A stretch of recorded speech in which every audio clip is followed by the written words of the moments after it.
My husband cheated on me with my dead best friend. I don't even know where to start. The past 6 months have been an absolute cluster, and it only seems to be getting worse. My best friend since elementary school, who I'll call Alice, passed away in February from cancer.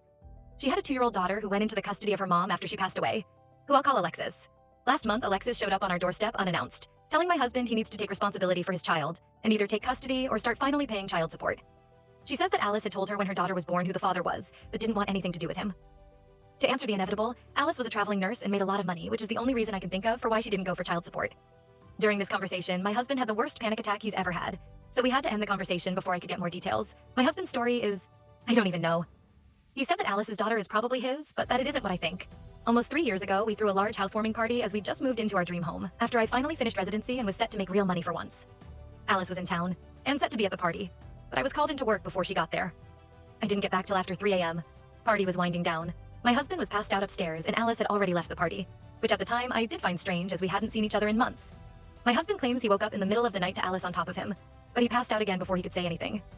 He claims he never told me because he was worried I wouldn't believe him. He showed me some texts he sent his best friend the next day, asking for his advice about him thinking someone raped him. But if he cheated, he could have had that conversation as evidence, especially since he never said Alice specifically.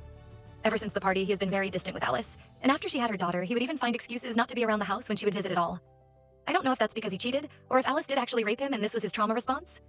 I've known Alice since we were children, and she had never come across as that kind of person, but I've also known my husband for over a decade, and he's not once ever given the inclination of a cheater. He's an attractive guy, and I've seen the looks he gets at the gym, and he's never even given more than a glance.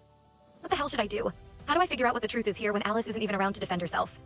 She never even implied she liked my husband, let alone want to sleep with him. I told my husband he needs to get a DNA test before anything is decided on the child's part, but in the meantime, he needs to move out while I think about what I'm going to do here.